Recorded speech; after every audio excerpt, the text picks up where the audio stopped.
awalnya terjadi halal ini kan karena ada quote and quote oknum-oknum ya, daripada habaib atau Ba'alawi yang mendoktrin umat ya, dengan hal-hal yang menurut ajaran Islam itu sendiri ya nggak pas gitu kan.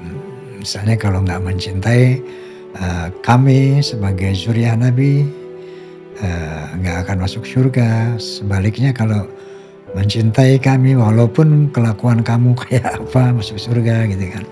Ada fitnah, katanya ada doktrin di keluarga para habaib dan Ba'alwi, di mana didoktrin anak-anaknya bahwa keluarga Nabi itu, keturunan Nabi itu dosa nggak apa-apa.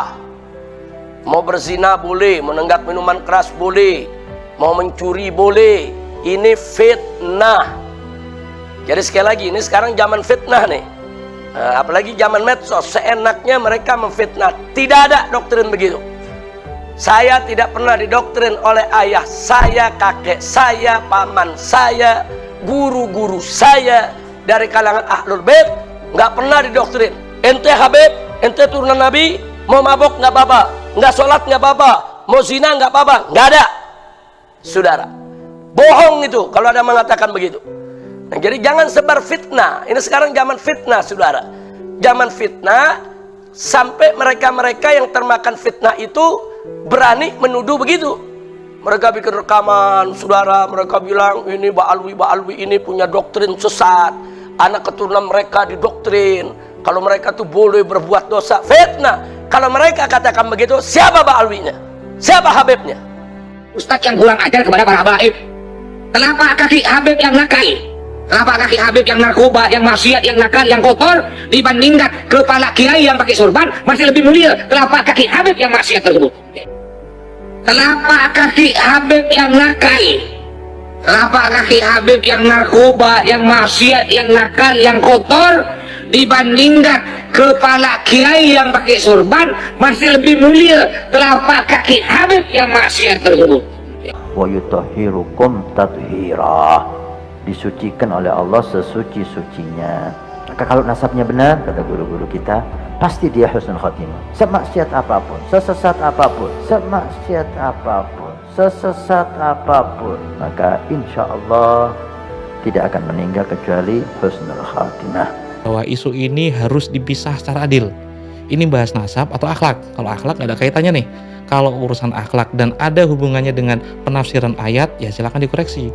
Maka peran intelektual muslim di sini atau ulama yang bisa menjawabnya. Kalau orang awam ya minggir dulu aja gitu Pak Haji. Jadi begini Gus, kenapa akhlak dan nasab ini antum bilang tadi jangan disatukan ya? Nah, karena ada fenomena klaim nasab yang berkaitan dengan akhlak gitu. Nah, karena klaim nasab ini yang quote-unquote menghegemoni gitu kan, sehingga klaim nasab yang tidak sesuai dengan pesan Allah dan Rasulnya, muncullah akhlak-akhlak yang meresahkan tadi. Ya banyak kita dengar contoh lah, nggak usah diusah satu-satu karena sudah banyak kita di media sosial ini yang kita lihat bagaimana akhlak karena ada kaitannya dengan nasab. Berdasarkan nasab itulah para beliau ini berakhlak seperti itu.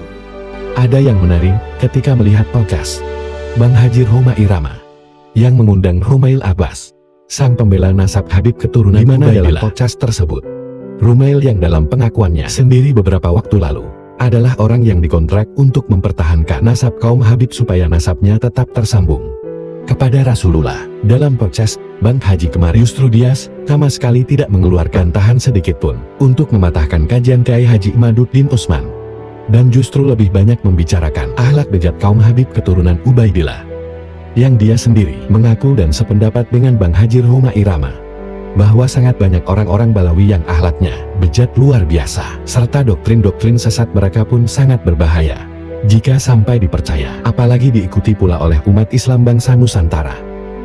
Namun seperti biasanya, lagi-lagi narasi para pembela nasab Bani Ubaidillah dari dahulu tetaplah sama ketika membela sang tuan majikannya. Bahkan Rumail Abbas pun sok-sokan, seolah menasehati Bang Haji Homa Irama, mengatakan bahwa akhlak sama sekali tidak ada hubungannya dengan nasab, sehingga pembahasan rusaknya akhlak harus dipisahkan dari pembahasan nasab, yang kemudian hal tersebut langsung disangkal oleh Bang Haji Homa Irama, bahwa justru karena klaim nasab suci itulah yang akhirnya membuat kaum Habib sebagian besar menjadi bejat akhlaknya. Inilah yang menjadi concern pembahasan kita, karena lagi-lagi hal ini juga sudah sejak lama kita menyuarakannya, terutama di saat banyak para pembela Bani Ubaidillah berkelit ketika ditunjukkan kepada mereka tentang kelakuan bejat orang-orang yang dibelanya. Akhlak tidak ada hubungannya dengan nasab. Itulah yang selalu digembar-gemborkan oleh pemuja kaum Habib keturunan Ubaidillah ketika ditunjukkan kelakuan bejat sang tuan majikannya. Bahkan ada seorang budak yang menarasikan bahwa bejatnya akhlak seorang Habib tidak bisa membatalkan nasabnya, bahwa dia adalah keturunan Rasulullah, sebab nasab itu berdasarkan darah, bukan berdasarkan kelakuannya. Narasi yang sangat bodoh dan sangat membagongkan dari para pembela nasab palsu Bani Ubaidillah, karena tidak ada seorang pun selama ini yang membatalkan nasab Habib itu berdasarkan dari kelakuan atau akhlaknya yang memang sangat jauh dari akhlak baginda Rasulullah. Yang selama ini kita suarakan adalah, sebagai umat Islam bangsa Nusantara, wajib hukumnya menggugurkan keyakinan kita yang selama ini meyakini bahwa klan B Alawi adalah zuriat Rasulullah.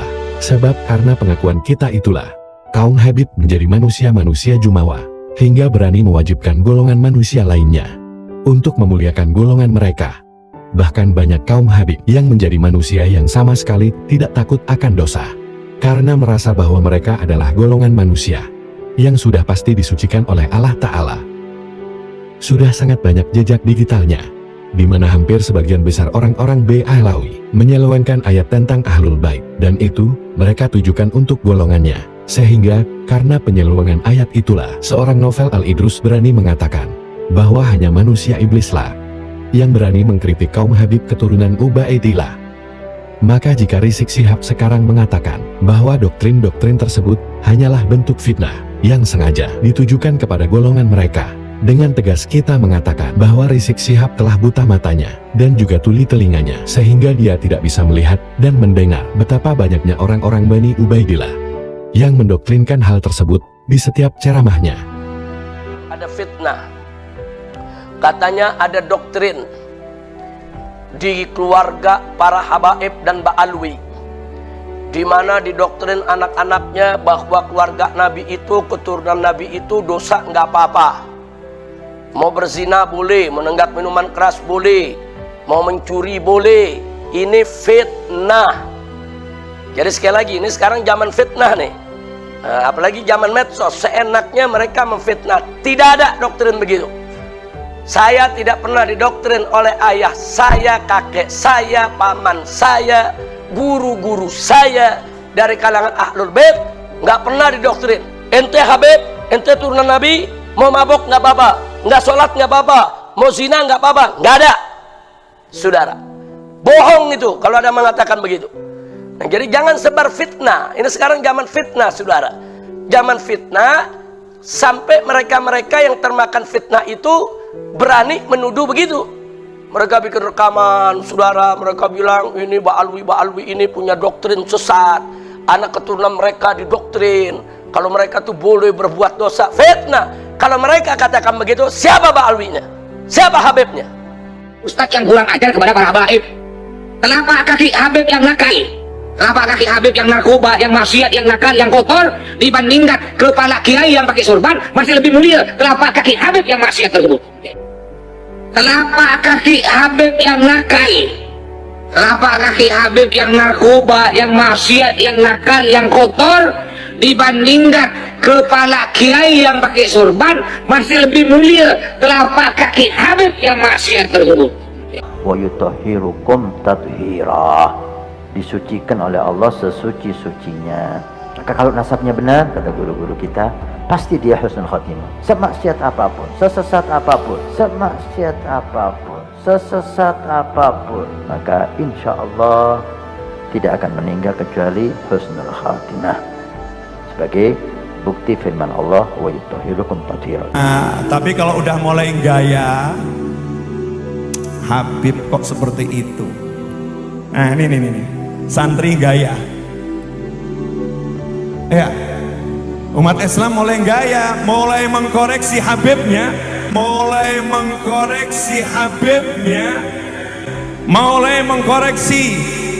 mengkoreksi ulama-ulama dari anak cucu Nabi Muhammad SAW.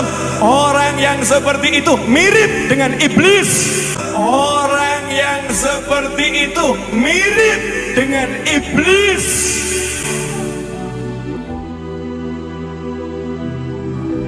Mirip dengan iblis. Ulama itu siapa? Sekelas siapa? Gitu.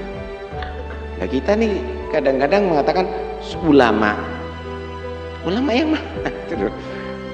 Sekarang saya mau tanya, kalau ada orang menyatakan misalnya Imam Syafi'i berkata A, kemudian dia menyatakan Imam Syafi'i itu keliru, ulama? Misalnya ada mengatakan Imam Nawawi itu adalah keliru, yang benar itu begini, penemuan saya adalah begini, itu ulama? Ya enggak. Ahli nasab menyatakan nasabnya Ba'alawi itu tersambung, kemudian ada orang pakai serban menyatakan itu enggak tersambung, terbukti begini-begini, ulama? Ya malas. Paham ya? Itu bukan ulama, ulam filma. Ini bukan ulama, ada apa dilatih? Masa ulama? Udah jelas. Jadi kalau orang itu kalau ngomong itu dilihat siapa yang ngomong, apa omongannya, siapa yang diomongin. Jangan engkau jauh dari para habaib. Rasulullah yang mengatakan, apa kata Rasulullah? An-nujum amanu li ahli sama wa ahli baiti amanu li ahli al-arad. Orang kalau benci habaib, mau ilmunya tinggi sampai di langit, mau dia kuasai semua kitab-kitab, tapi benci kepada habaib, benci kepada salah satu anak cucu Rasulullah, nol. Dia tidak akan pernah dipandang oleh baginda Nabi besar Muhammad sallallahu alaihi wasallam. Orang kuasanya, dia punya kekuasaan, sekalipun dia menjadi raja bagi seluruh dunia ini, dia punya kerajaan di seluruh dunia, dia punya kekuasaan di seluruh dunia, tapi benci kepada habaib, benci kepada anak cucu Rasulullah, dia tidak akan mendapatkan pandangan dari Rasulullah SAW.